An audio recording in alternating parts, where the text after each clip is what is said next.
Hello everyone and welcome to Only IAS. स्वागत है आपका इस वीडियो में जहां हम बात करेंगे जीएस पेपर 2 के बारे में। इसमें क्या इस बार ट्रेंड रहा और क्या क्या हमें देखने को मिला। देखिए, जीएस पेपर 2 अक्सर थोड़ा लेंदी होता है और इसमें डेटा और फैक्ट्स पे बहुत काम करना होता है। और यहाँ जिस बार पेपर आया बिल्कुल वैसा ही आया है, जिसमें फोकस करंट अफेयर्स पे अगेन रह रहा है और कितना आपने बेहतर कंटेंट, कितना फैक्चुअल डेटा आपने अच्छा प्रिपेयर किया है, वही आपका ये पेपर के बेड़ा पार लगाने में बहुत बड़ा रोल निभाएगा। अगर आप देखें, पहला क्वेश्चन देखें, इसमें जुडिशियल जूरिस्प्रूडेंस पे क्वेश्चन पूछा है कि constitutionally guaranteed judicial independence is a pre requisite for democracy. Again हमें पता है कि जब भी हम पढ़ते हैं तो पॉलिटिक्स सेक्शन में जो सबसे इंपॉर्टेंट टॉपिक होता है वो होता है किसका? जुडिशरी का। और जुडिशियल इंडिपेंडेंस, जुडिशियल इंटरफेरेंस जो हो रहा है, इस पर बार बार पहले भी क्वेश्चन आए हैं। सो इट्स अ टॉपिक जो बहुत हद तक न्यूज़ में था। रिसेंटली भी सुप्रीम कोर्ट के साथ जो गवर्नमेंट की जो एनजेसी के बाद जो कंट्रोवर्सी होती रहती है कि भाई अक्सर कई करंट अफेयर्स में बार बार ये न्यूज़ में रहती है, क्या उनके पास अधिकार इतना होना चाहिए या नहीं होना चाहिए। तो उस हिसाब से ये टॉपिक न्यूज़ में था, काफ़ी इस पर एडिटोरियल्स आए थे। So if you have covered it in current affairs properly, editorial discussion में भी इसके ऊपर डिस्कशन कई बार हुआ है, तो वहाँ से भी आपसे काफ़ी पॉइंट्स बना सकते थे। But the key thing is आपके पास वो पॉइंट प्रिपेयर होने चाहिए।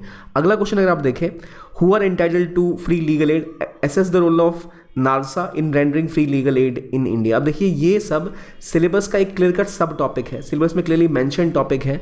नालसा हो गया, जो आप गवर्नेंस और पॉलिटी में जो की टॉपिक्स पढ़ते हैं उनमें से एक टॉपिक है ये।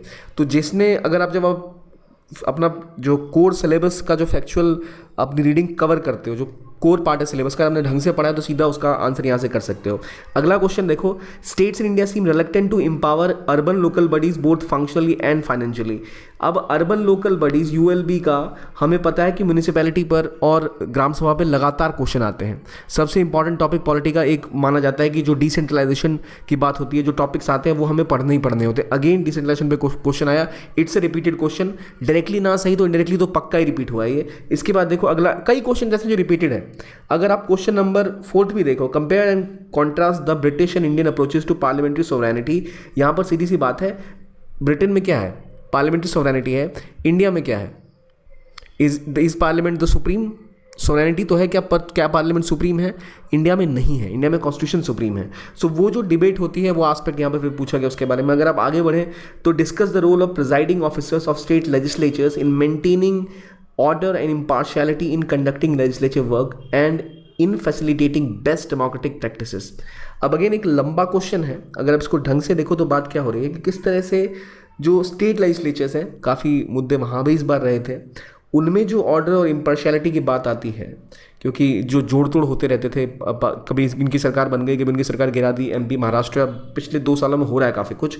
तो again it was in news, horse trading तो नहीं, पर इस तरह की चर्चाएं काफ़ी टाइम से चल रही थी, इलेक्शंस भी हुए हैं इस बार भी, तो वो टॉपिक भी न्यूज़ में था। ऐसा नहीं है इस पे आर्टिकल्स डिस्कस नहीं हुए हैं। So again it's a topic which is in current. So अभी तक अगर आप देखो ना ट्रेंड, तो या तो आपने करंट अफेयर्स में जो एडिटोरियल्स आते हैं वो आप ढंग से पढ़ें, वहाँ से कंटेंट बनाएं, और दूसरा जो स्टैटिक सिलेबस है प्रॉपर वाला, जैसे नालसा पढ़ना है, म्यूनिसिपैलिटीज़ के बारे में पढ़ना है, क्या लीगल कॉन्स्टिट्यूशनल उनकी पावर्स हैं पढ़ना है, ऐसे क्वेश्चन भी इस बार आए हैं। अगला देखो 6th, the crucial aspect of development process has been the inadequate attention paid to the human resource development in India, suggest the measures that can address this inadequacy। यहाँ बात सिंपल सी हो रही है कि डेवलपमेंट प्रोसेस कम रहा किस चीज़ के मामले में? Human resource development. अब ह्यूमन रिसोर्स डेवलपमेंट कैसे होता है? आप स्किल बिल्डिंग करते हो, हेल्थ एजुकेशन इस पर फोकस करते हो। तो इंडिया में जो डेवलपमेंट प्रोसेस है वो बेसिकली किसके ऊपर है? जीडीपी बढ़ाने के ऊपर है। आप सर्विस सेक्टर में ग्रोथ है, लेकिन एक इक्विटी नहीं है। तो ये अगेन एक टॉपिक है, आप इकोनॉमी में इसको बहुत बार पढ़ते हो, पॉलिटी में भी पढ़ते हो। तो again it's a topic which has to be dealt from enough content, जो आपको करंट अफेयर्स पढ़ने में, न्यूज़पेपर पढ़ने में पक्के रूप से मिलेगा, और ये बहुत हेल्प करेगा आपको ऐसे क्वेश्चन आंसर करने में। आप खुद से देखो, अगर आपने पिछले कुछ आर्टिकल्स पिछले 6 महीने में या 2 महीने में भी पढ़े हैं, अगर आप न्यू कमर भी है, तो आपको लगेगा कि हाँ ये आर्टिकल्स या तो लक्ष्मीकांत में भी हैं चीज़ें और न्यूज़पेपर में भी आ रही है। So it's not a very unpredictable paper, अभी तक चीज़ें रिपीटेड से हैं इसमें। 7 देखो, discuss the role of competition commission of India in containing the abuse of dominant position of MNC in India, refer to the recent decisions. अगर आप गौर करो, डायरेक्टली तो नहीं पर इनडायरेक्टली रिलायंस और अमेजॉन के बीच में एक टसल चल रहा था काफ़ी टाइम से, न्यूज़ में काफ़ी रहा, जो हमारा फ्यूचर ग्रुप है उसको लेकर। तो ये वहाँ मुद्दा इंपॉर्टेंट बन जाता है। अब वो केस अगर आपने पढ़ा है, उसकी कवरेज आपने करी है, वहाँ आपको दिख रहा था कि एमएनसीज का लगातार इंडिया में प्रभुत्व बढ़ रहा है। उसकी वजह से कंपटीशन कमीशन इंडिया के पास भी जो उनकी जो अथॉरिटी है, उनका काम क्या है, उनका इंश्योर करना है कोई किसी के साथ ऐसी प्रैक्टिसेस ना करे जो किसी पर्टिकुलर कंपनी कॉम्पिटिशन के खिलाफ हो। तो वहाँ भी मुद्दा बार बार था। इससे पहले जो अमेजॉन फ्लिपकार्ट के बीच में जब विवाद था, तो हम लगातार न्यूज़ में पढ़ते रहते थे कि जो प्रीडेटरी प्राइसिंग है वो भी न्यूज़ में रही है। इसके ऊपर भी काफ़ी काम हुआ है, करंट अफेयर्स में काफ़ी एडिटोरियल्स आए हैं इसके ऊपर। तो इट्स अ टॉपिक जो थोड़ा सा दिक्कत दे सकता है, लोग इसको स्पेसिफिकली पढ़ के नहीं जाते, but again it was in news. Next question देखिए, e governance is a crucial tool of governance has assured an in effectiveness, transparency and accountability in government. What inadequacies hamper the enhancement of these features? अब देखिए e governance की बात होगी, again एक clear cut topic है जो governance में पढ़ाया जाता है। ई गवर्नेंस, एसएचजीज, इनको हम स्पेसिफिकली पढ़ते हैं। सिंपल सा क्वेश्चन है, गवर्नेंस में उसका क्या रूल है, कितनी इफेक्टिवनेस आई है, कितनी ट्रांसपेरेंसी आई है। ई गवर्नेंस की वजह से हमें पता है कि ऑलरेडी जो ओवरसाइड है, जो मैनेजमेंट है, उस हिसाब से होती है। तो यही जो हमने 8 क्वेश्चन देखे, यहाँ में दिख रहे 2-3 क्वेश्चन रिपीट होते हुए जो पहले पूछे गए हैं। चौथा आप देख लो या आप दूसरा देख लो, again they have been more और less repeated. Even if you look at other questions, यहाँ भी काफी रिपीटेशन देखने को मिलेगा। Virus of conflict is affecting the functioning of SCO in the light of our statement, point out the role of India in mitigating the problems. Clear cut SCO भी 2 साल पहले पूछा गया, it's a repeated question again. तो यहाँ पे क्या बात हो रही है, यहाँ बात हो रही है कि कैसे जो कॉन्फ्लिक्ट है उसकी वजह से एससीओ ढंग से काम नहीं कर पा रहा है। एससीओ में क्या विवाद था, इंडिया प्रेसिडेंट था, तो एससीओ और G20 हम एक्सपेक्ट कर ही रहे थे कि कुछ ना कुछ इसमें से आएगा ही आएगा। तो एससीओ पे क्वेश्चन इस बार आ गया, ऑब्वियसली रिपीट हुआ, लोगों को उम्मीद कम थी रिपीट होने की, पर रिपीट हो गया। It is a good factor कि अगर आपके पास टॉपिक लगातार न्यूज़ में है तो it might get repeated. Format थोड़ा सा नया है, ये ऐसे क्वेश्चन नॉर्मली नहीं पूछे जाते थे। आगे देखें तो देखते हैं, Indian diaspora has scaled new heights in west, describe the economic and political benefits for India. Diaspora पे सीधा सीधा क्वेश्चन पहले पूछा हुआ है, it's again a repeated question. 11th question अगर आप देखो, constitution of India is a living instrument with capabilities of enormous dynamism. It is a constitution made for a progressive society, illustrated with special reference to the expanding horizons of right to life and right to liberty. अगर मैं आपको बोलूँ ये question लगभग हर 2 साल पे repeat होता है तो क्या आप एग्री करेंगे? जो golden triangle, right to life, right to liberty, ये अगेन बार बार आता रहता है, और राइट लाइफ, और ये अगेन यहाँ पर आया है। इसमें पूछा गया कैसे जो कॉन्स्टिट्यूशन ऑफ इंडिया है ये कैपेबिलिटीज प्रोवाइड करता है इस तरह की कि जिसके थ्रू आप एक प्रोग्रेसिव सोसाइटी बिल्ड कर पाओ। तो again you have to discuss these 3 aspect, जहाँ कई मायने में इंडियन कॉन्स्टिट्यूशन ऐसा है जो काफ़ी ज़्यादा मॉडर्न है। इवन जो पहले की डेमोक्रेसी है अमेरिका टाइप की, उनमें भी कोई विवाद, जैसे सबके लिए वोटिंग राइट्स की बात हो गई, या मटर्निटी लीव्स की बात हो गई, या फिर राइट टू प्राइवेसी की बात हो गई, इन सब में जो कॉन्स्टिट्यूशन स्पेसिफिक प्रोविजंस लाता है उनकी बात यहाँ पे की जा रही है। तो इसका मतलब कि जो प्रोविजंस हैं, अगर आपको वो पता है, जो डिबेट्स हैं वो आप पढ़ रहे हैं, तो आपको ईजिली ये क्वेश्चन भी आप टैकल कर सकते हैं। Again it's repeated question in the past. 12 देखो, explain the constitutional provision of gender justice with the help of relevant constitutional provisions and case laws. कौन से केस लॉज और कॉन्स्टिट्यूशनल आर्टिकल्स न्यूज़ में रह रहे हैं, अगर आप इसको एक स्पेसिफिक नोट्स अगर आप बना रहे हो तो क्वेश्चन आप इजीली आंसर कर सकते हो।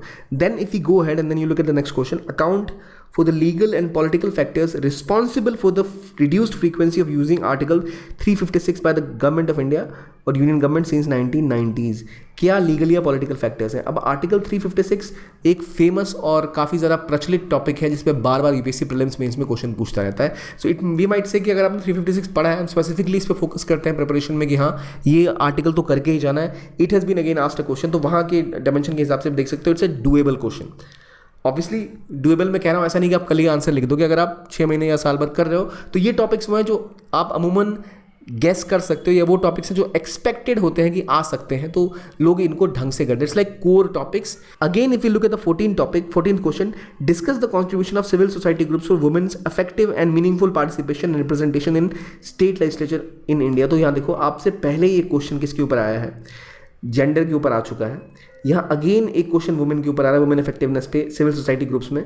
वी स्पेसिफिकली फोकस, जब हम नॉर्मली सिलेबस देखें तो वहाँ वुमेन के ऊपर स्पेसिफिक फोकस किया गया। तो जेंडर जस्टिस हो, क्या उसके लिए केस लॉज हैं, वहाँ बात की गई स्पेसिफिकली जेंडर जस्टिस पे।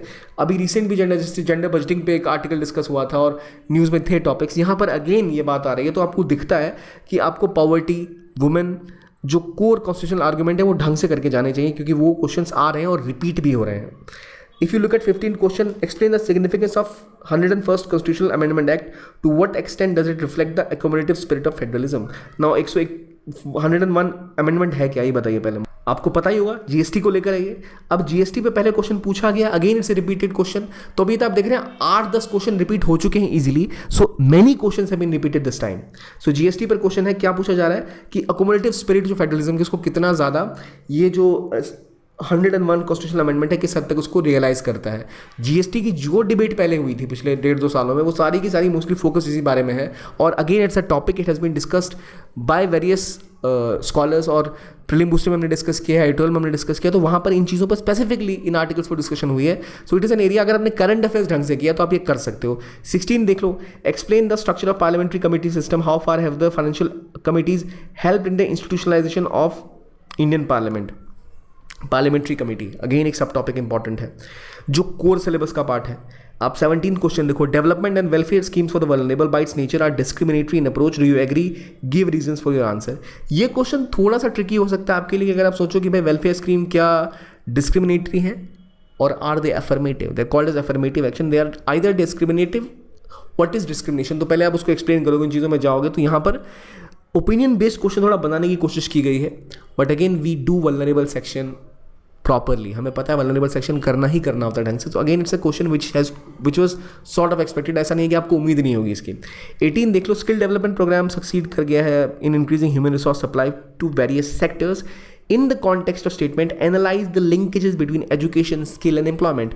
अब देखो पीछे हमने बात की ह्यूमन रिसोर्स डेवलपमेंट की, यहाँ पर एजुकेशन, स्किल और एम्प्लॉयमेंट के ऊपर बात हो रही है अगेन।